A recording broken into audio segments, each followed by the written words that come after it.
Welcome back to A Celtic State of Mind. I'm Paul John Dykes, and today once again I'm joined by Stevie Mullen for a wander around a different kind of paradise, because again this week, Stevie, we're at St Rocks. We're at the home of the famous rock, the Candy, and that's because we have the centenary match coming up. We're going to have a wee update on that before we look back on Celtic's weekend, another fantastic victory under Brendan Rodgers, and of course the casualty that came at the back of that as well. So we're up here at the Candy. What's the update so far since last week on the big game? I think we've been doing really well. You know, we spoke last week about the backroom staff for Celtic, you know, really top quality, and then they were able to help us to get John Clark, a Lisbon Lion, so he's now going in the dugout. He'll lead the Celtic team out.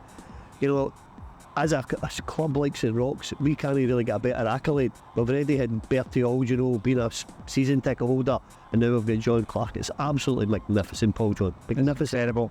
And I think we said it last week, it's because it's the centenary, they're going to be talking about this for decades, for generations to come. And yet another Celtic legend. We've not announced it on the socials yet, but he will be joining to speak to our sponsors and do the hospitality, and that's the one and only Frank McAvennie. Frank McAvennie, you know, latterly, because of only an excuse, has a reputation. Frank McAvennie in the centenary year was a sensational Celtic player. Absolutely magnificent Celtic centre forward. And a long list of Celtic centre forwards, McAvennie was up there with the best. Oh, he was tremendous. And you mentioned the centenary year, which is quite right, because we are celebrating the centenary of the Rock. Frank is now at a stage where, you know, at that age, there's certain operations to ankles and hips and all this kind of stuff, and knees, so that Frank can't play, but he is going to come and mingle. And a good pal of his, very sadly we heard about a good pal of his passing away over the weekend. Oh, like Franny Dougal, oh, how tragic is that? What a great player. Another player from Milton who should have signed for Celtic. Had a great career, won a golden boot, but when you think back to being teenagers, him, McAvennie, Shanley, Tony Fitzpatrick, all for a sort of local area, all great players. It's Friday night when they couldn't go and drink, they'd be Ashfield Dogs. No, that's all gone as well, but no, real tragedy for Frank. He's one of his best pals has passed away. Rest in peace, Frank McDougall. Absolutely, and as you say, a real wealth of talent. And Frank always wanted to play for Celtic. Wee Joe tells a story that Billy McNeil allowed him to train at Parkhead during the centenary season as well, but by then the injuries had really put paid to his football career. Now, the weekend, Stevie, we were looking ahead to it. We were talking Matt O'Reilly last week. He was the man who people will remember for scoring that amazing winning goal. But I want to start in the defence. Scott Bain, 2 cracking saves, and in front of him, I thought Liam Scales was solid again. I think Bain, very good game. I don't know if it'd be a long-term answer. I think Liam Scales dived in for their goal. There'll be a bit of disagreement with Herrera. I thought he dived in, followed the ball, and then the boy Spittle was able just to sidestep him. You know, again, it didn't look the greatest of shots, did it? No, you know, with Spittle, I thought at that point at 1-1, even though I'm a very optimistic Celtic supporter, I thought that was it. It's one each. We've dropped a couple of points, Stevie. And we go back to that never say die attitude, to the we never stop attitude, but it's a Celtic thing. It's not an Ange Postecoglou thing. We proved it. I think it was the composure for the second goal. You know, a lot of teams had just lumped the ball apart and brought in another centre forward. We were composed, played our normal football, played through the lines, ball went wide, an absolutely sensational cross. Matt's ran between the midfielder who should have been marking him and the full-back who was pulled out a wee bit. And again, even with his bad foot, to have a composed finish like that, sensational goal. It was a brilliant goal.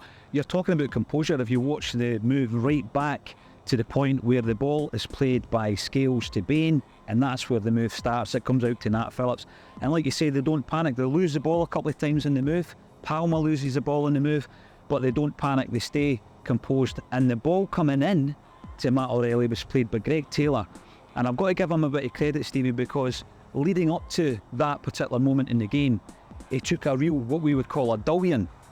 Yep, really, that was a bad, nasty challenge. That guy could have been easily sent off for that challenge. You know, that's where a lot of the time that people are complaining about, that came from them. Yeah. You know, but even, you know, the reports, a last minute goal, played 2 minutes after Celtic scored. You know, but again, that wouldn't suit the narrative. That's right. And I think Taylor, he's come under a lot of criticism, but over the last few weeks he seems to be back to normal.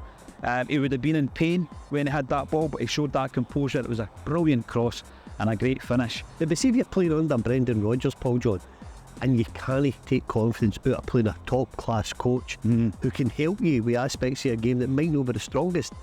Maybe you'd be at the wrong club. Yeah, I think you're right, and you're talking about improving your game and embracing the fact that Brendan's there and he's such a great coach. One guy who's done that is indeed Matt O'Reilly. Great news before the game as well, Stevie, that he signed that new deal, as did Rio Hatate, and I think it shows the commitment of the club. But Rodgers is a big part of that. They want to play for Brendan Rodgers. Well, when we're talking about transfer windows, usually we're looking at players coming in and coming out. We've done some fantastic business to retain most of our important players on long-term deals. So you're building for the future from within. It doesn't always have to be outside the club. Guess who we've signed? These are new signings. They feel like it, and I think that Hatate, you know, they're only human, Stevie. So Rio Hatate's form might have been affected by the fact that he didn't know what his future was going to bring. He didn't know if it was going to be at Celtic. So hopefully now we can see an improvement in him. Why do you think he's kind of been off form? It's just a transition from Ange to Brendan? No, I think it could be Ange's instructions. See, people always think if you're a midfielder, it's box to box. Yeah. Ange's instructions to some of his midfield players was don't chase back. That's what I've got defenders for. Brendan's philosophy is you're a midfielder, you're doing both sides of the game. Yeah. So under Ange, it could be kind of easy for the midfielders to create something, don't need to run back. No, you do have to run back. You've got to support your full-backs and your defenders, central defence. So it'll take a wee bit of time, but I think we will see Hatate adapting to that, and we'll see the best of him now. Before the game, we were talking about who plays right wing because of the injury to Lilo Bada. Brendan Rodgers has utilised Palmer and Yang and Forrest.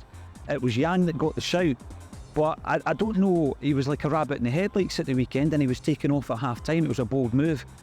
James Forrest comes on, it wasn't him that made the big difference, it was Palmer. Does that put Palmer back in Brendan Rodgers' reckoning for Tuesday night against Lazio? Definitely. As I say, last week when we spoke about it, I had every sympathy for the young man. You know, being in Honduras, did he come back to the Friday night, 55 minutes and away to Rotterdam? It's a lot of travel and you need to get used to it. They're no machines. We are supporters and we think these guys can just turn up and play every week. It doesn't happen like that. But if Brendan Rodgers, with his experience, has confidence in these guys, even to give them a half and bring them on, who are we to say he's wrong? No, you're right. And especially when you keep getting victories. You keep getting the victories, and I think that the relationship, again, between Celtic fans and Rodgers, week on week, is mending. You know, anyone who had any doubts about Brendan Rodgers coming in, we go to Ibrox, under-strength defence, we win the game. We go to Feyenoord and also to Livingston, and we get a few sending-offs, and we come out of that adversity as well.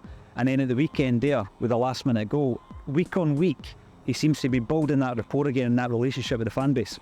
We can't kid on. I was devastated when Brendan Rodgers left. Absolutely devastated. But as time goes on, you realise it says the podcast I watched with Cambridge Uni, when he explained why he left, there was two Brendan Rodgers. Now I understand it, and I'm 100% behind him. I think he'll be a great Celtic manager. The incident at Livingston helped, and then his reaction to the last minute one-up. That's not really how usually Brendan's just calm. Brilliant. That was magnificent to watch. It was magic.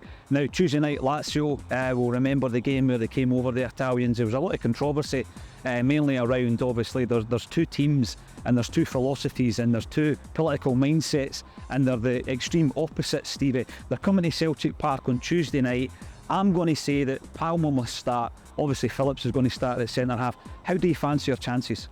I would say it's 60-40 in our behalf, due to the start that Lazio have had in their league. But again, they went to Naples a few weeks ago and pulled off a victory, so it's not going to be easy.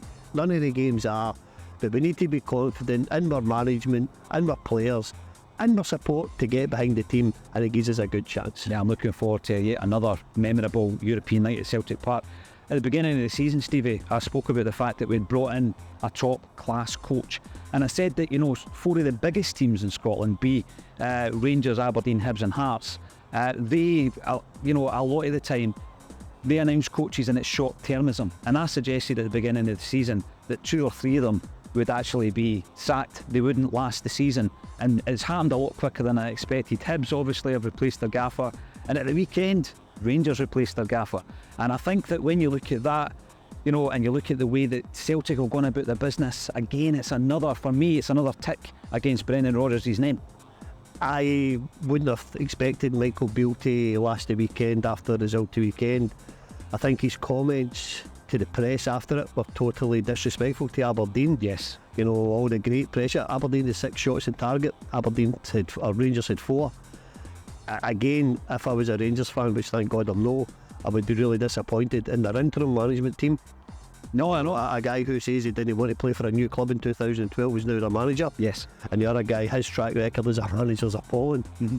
So for me, I look at that. I look at these teams who are meant to be actually pushing Celtic, but Motherwell and St Mirren, they've got their backyard in order, and I think that they'll do particularly well. We'll concentrate on Celtic, we'll concentrate on the Champions League nights, Stevie, and we'll concentrate on this centenary game on the 15th of October. I'm really looking forward to it. Check out our social media channels for any new announcements. There's going to be a few, and please join us again tomorrow at 12:30 for a Celtic State of Mind.